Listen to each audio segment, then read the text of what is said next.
Chers amis, bonjour et bienvenue dans cette petite vidéo rapide pour répondre à une question qui m'a été posée. Est-ce que c'est le bon moment pour vendre sur internet des masques contre le coronavirus? C'est le bon moment pour en vendre, mais c'est pas le bon moment pour en acheter. Donc, c'est-à-dire que si toi tu es déjà dans le milieu du masque, en France on a les normes FFP2, FFP3 qui sont intéressantes, enfin en Europe c'est des normes européennes. Si tu as du stock, si tu as déjà des fournisseurs, ce genre de choses, oui c'est le bon moment. Si tu n'as pas de fournisseurs, c'est peut-être intéressant de faire du retail arbitrage, là comment ça s'appelle, de l'arbitrage on dit peut-être.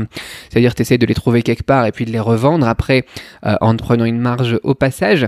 Mais ce n'est pas le bon moment pour en sourcer en Chine avec des trucs comme AliExpress, etc. et les revendre en France parce que tout simplement, il n'y a plus de stock en Chine. Donc c'est un petit peu tard en fait. J'en avais déjà parlé, j'avais fait une formation aussi sur les tendances et tout ça. Voilà, je pense que c'est un petit peu juste. Et puis c'est le moment aussi où ça va être difficile de trouver des bons fournisseurs aussi. Je t'ai préparé un truc dans la description de cette vidéo justement sur le sourcing de fournisseurs. Et c'est particulièrement pertinent parce qu'il y a un des trucs que j'évoque qui te permet de voir justement si ce fournisseur est spécialisé là-dedans ou si justement il est aussi en train d'en profiter pour se faire une petite marge et qu'il te vend le truc un petit peu trop cher par rapport au prix normal, ou s'il ne te vend pas justement de la cam, de la merde, un truc qui ne serait pas justement de qualité non plus, ou des faux masques. Comment est-ce que tu peux identifier un bon fournisseur, un mauvais fournisseur? C'est ce que je t'expliquais donc dans la description de cette vidéo. Je ne vais pas te refaire tout le truc parce que ça dure longtemps le machin. Voilà, donc l'idée est intéressante effectivement, bien évidemment quand on a des crises comme ça, quand on a des tendances comme ça, c'est toujours intéressant. Moi j'ai déjà parlé de mon expérience où j'avais vendu 1 million de masques FFP2 justement lors de la grippe A en 2009. J'ai déjà parlé aussi de comment est-ce que j'avais profité aussi des nouvelles lois au niveau français pour tout ce qui était, tout le monde devait avoir un gilet jaune dans la voiture, avoir un triangle rouge, un éthylotest, etc.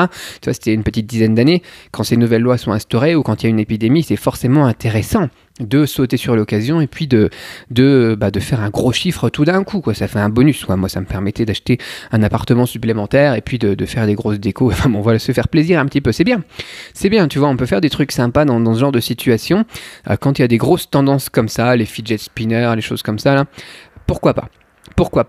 Là la question elle m'a été postée cette nuit alors que ça fait déjà 2 semaines que la crise a commencé. Je pense que c'est un petit peu tard pour s'y mettre. Il y a de quoi se faire un petit peu d'argent de poche, j'ai envie de dire, avec l'arbitrage par exemple, avec des trucs comme ça. Pourquoi pas, mais si tu veux faire du gros chiffre, contacter des fournisseurs comme moi j'ai fait en 2009 notamment pour faire produire des masques par cinquantaines de milliers, centaines de milliers, voire millions. On m'a posé une commande d'1,5 million, on m'a transmis ça justement et j'avais dit justement oui c'est pas possible effectivement. J'ai eu une autre commande pour Hong Kong de 100 000 masques, j'ai pas pu la traiter non plus. Pourquoi? Parce que les fournisseurs ne peuvent pas répondre à la demande maintenant, c'est pas possible. En fait ce qui se passe en Chine au niveau des masques, si ça t'intéresse de savoir comment ça se passe dans mes usines, ce qui se passe c'est que c'est les vacances officielles en Chine, c'est le nouvel an chinois, donc les employés ne sont pas revenus, ils n'ont pas forcément la possibilité de revenir non plus avec tout ce qui est quarantaine, blocage des routes, des trains, des avions, des trucs comme ça. Donc qu'est-ce qui se passe? C'est que dans mes usines, ce sont des militaires et des sauveteurs, enfin des médecins, des gens comme ça, des infirmières, qui font partie de tout ce qui est justement traitement de la crise, qui sont en train de travailler dans les usines. C'est pas les employés normaux. Du coup, en fait, les usines, elles sont réquisitionnées par le gouvernement chinois pour produire pour le gouvernement chinois et envoyer les masques et les donner gratuitement, notamment dans la province du Hubei, pour Wuhan, là où il y a le centre de l'épidémie. Et pareil, à l'étranger aussi, si tu veux commander à des usines à l'étranger, tu dois faire face à un gros client qui est le gouvernement chinois et éventuellement d'autres gouvernements. Donc voilà, à moins que tu achètes pour un gouvernement. Moi en 2009, ce qui était intéressant, c'est que par un intermédiaire, j'achetais pour le gouvernement ukrainien.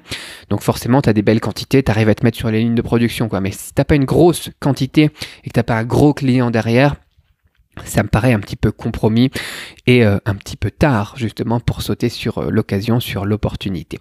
Voilà pour cette petite question. Encore une fois, de toute façon, voilà, tu peux toujours essayer de sourcer d'autres choses. Il y a d'autres demandes justement qui sont générées par cette crise. Je te les donne pas ici en public, mais réfléchis un petit peu et fais attention lorsque tu sélectionnes ton fournisseur. Si ça t'intéresse et que tu sais pas vraiment comment trouver un fournisseur fiable, un grossiste fiable, je t'ai préparé un petit truc dans la description de cette vidéo encore une fois. Je te laisse regarder ça et je te dis à très vite pour une autre vidéo. Bye bye.